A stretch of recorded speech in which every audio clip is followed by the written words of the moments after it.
Salam sejahtera pelajar sekalian. Hari ini kita akan pergi kepada topik yang terakhir untuk bab 6, yaitu tajuk 6.4, kesan zaman darurat terhadap negara kita. Darurat memberikan kesan jangka panjang terhadap negara kita daripada aspek politik dan sosioekonomi. Peristiwa darurat ini mempercepat usaha ke arah runingan kemerdekaan. Zaman darurat meninggalkan pelbagai kesan dari aspek politik seperti peningkatan jumlah warga negara, penubuhan Malayan Chinese Associations (MCA) dan mempercepat kemerdekaan. Yang pertama adalah peningkatan jumlah warga negara. Kerajaan telah melonggarkan syarat kewarganegaraan pada tahun 1952. Seramai lebih kurang 1,2 juta orang Cina dan 180,000 orang India telah menjadi warga negara Persekutuan Tanah Melayu. Pelonggaran syarat ini menunjukkan pengorbanan orang Melayu terhadap kaum lain bagi mewujudkan perpaduan rakyat. Yang kedua adalah penubuhan Malayan Chinese Associations (MCA). Darurat mendorong Sir Henry Geni mengambil langkah menawan hati penduduk Cina ke arah penubuhan parti politik berorientasikan tempatan. Hasilnya, Tan Cheng Lock membentuk Malayan Chinese Associations (MCA) di Kuala Lumpur pada 27 Februari 1949. Penubuhan MCA meyakinkan British bahawa bukan semua orang Cina menyokong komunis. MCA juga bersedia berganding bahu dengan kerajaan memerangi komunis. Sehingga bulan Februari 1953, MCA mempunyai 250,000 orang ahli. MCA membantu kerajaan dari segi keuangan dan menempatkan 500,000 orang penduduk semula ke Kampung Baru. Selain itu, MCA juga menjalankan kutipan derma melalui jualan loteri kebajikan. Kutipan jualan loteri tersebut didermakan kepada penduduk kampung di Kampung Baru. Sehingga pertengahan tahun 1953, MCA berjaya mengumpulkan sejumlah 2,5 juta bagi memperbaik kehidupan penduduk Cina di Kampung Baru. Aspek politik yang ketiga adalah mempercepat kemerdekaan. British sedar pihaknya tidak boleh menamatkan darurat melalui strategi ketenteraan semata-mata. Darurat menjadi faktor yang mendorong British bersedia untuk mempercepat kemerdekaan Persekutuan Tanah Melayu. Penubuhan Jawatan Kuasa Hubungan Antara Kaum (CLC) meningkatkan kesedaran politik dalam kalangan pemimpin kaum bahawa mereka boleh berkongsi kepentingan dan hala tuju yang sama melalui penubuhan Parti Perikatan UMNO, MCA dan MIC. Kemenangan Parti Perikatan dalam pilihan raya umum 1955 memberikan keyakinan kepada British bahawa Persekutuan Tanah Melayu dapat menewaskan komunis melalui perpaduan penduduk yang berbilang kaum. Dalam suasana inilah, British memberikan kemerdekaan kepada Persekutuan Tanah Melayu. Dengan ini, PKM tidak lagi mempunyai alasan untuk meneruskan perjuangannya. Dalam aspek sosioekonomi, zaman darurat menyebabkan kerugian harta benda, penderitaan rakyat, hubungan kaum yang terbatas dan meningkatkan jumlah kematian. Yang pertama adalah meningkatkan kos perbelanjaan. Darurat menjejaskan perkembangan ekonomi dan meningkatkan kos perbelanjaan pihak British untuk menangani ancaman komunis. Anggaran purata kos darurat ialah sebanyak 250,000 hingga 300,000 sehari.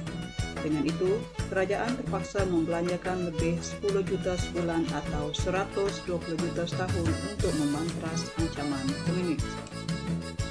Di samping itu, kerajaan membelanjakan kos yang besar untuk menyelesaikan masalah penempatan semula penduduk di pinggir hutan. Dari tahun 1950 sehingga 1953, perbelanjaan kerajaan dianggarkan lebih 7 juta untuk membangunkan pembangunan di Kampung Baru. Perkara kedua dalam aspek sosioekonomi adalah menyebabkan penderitaan dan kesengsaraan kepada rakyat. Rakyat menghadapi penderitaan semasa zaman darurat ini. Kawasan ladang dan Lombong menjadi sasaran serangan komunis menyebabkan kegiatan ekonomi negara terjejak. Pengeluaran tanaman padi dan makanan lain semakin berkurangan. Akhirnya, harga barang makanan dan keperluan harian melambung tinggi. Sementara itu, peniaga, pekedai, pengusaha, kebun, peladang dan pelombong mengalami kesukaran kerana mereka merupakan sasaran peras ugut komunis bagi mendapatkan wang dan bekalan makanan. Kegagalan memenuhi tuntutan komunis menyebabkan pemusnahan pada lombong, ladang dan kedai serta mengancam nyawa. Penduduk juga menghadapi kesukaran untuk bergerak dan memperoleh bekalan keperluan kerana terpaksa mematuhi berbagai peraturan yang dikenakan oleh kerajaan. Akibatnya, penduduk tidak dapat menjalankan kegiatan harian. Ramai pekebun dan pekerja lombong tidak dapat bekerja kerana perintah berkurung dikenakan kepada mereka.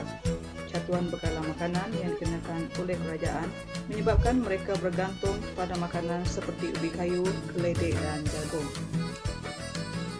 Aspek sosioekonomi yang ketiga adalah merenggangkan hubungan kaum. Rancangan penempatan semula kampung baru didominasi oleh kaum tertentu. Kaum Cina dikumpulkan di kawasan penempatan yang sama, manakala kaum lain di penempatan lain. Penempatan baharu yang dilengkapi dengan prasarana biasanya berkembang menjadi bandar baru, manakala kaum Melayu hanya tertumpu di kampung yang serba kekurangan. Kawalan pasukan keselamatan yang ketat menyebabkan hubungan dengan kaum lain terbatas. Kehidupan demikian tidak memberikan ruang kepada penduduk kampung baru untuk bersosial dengan kaum lain. Pengasingan ini menyebabkan hubungan antara kaum semakin renggang. Yang keempat adalah jumlah korban zaman darurat. Darurat menyebabkan banyak anggota pasukan keselamatan, komunis dan orang awam berkorban. Darurat menyebabkan penderitaan dan kesengsaraan kepada penduduk persekutuan tanah Melayu. Darurat telah menyebabkan banyak nyawa berkorban, kemusnahan harta benda dan membawa kesengsaraan kepada rakyat. Penamatan darurat di seluruh negara berkuat kuasa mulai 31 Julai 1960. Dengan itu, berakhirlah zaman darurat yang berlangsung selama 12 tahun di negara kita. Darurat telah meninggalkan kesan dari aspek politik dan sosioekonomi. Darurat juga menyebabkan rakyat hidup dalam penderitaan. Tempoh darurat selama 12 tahun menyebabkan kesengsaraan dan kesulitan kepada penduduk tempatan.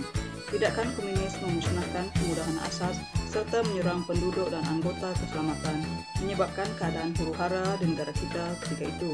Berbagai usaha dilakukan oleh kerajaan untuk membantras komunis dan mengembalikan keamanan negara kita. Bagi menghargai keamanan yang dikecapi, kita perlu bersama-sama mempertahankan negara daripada musuh. Sekian sahaja untuk subtopik kali ini. Berjumpa lagi kita di subtopik yang lain pada masa akan datang. Terima kasih.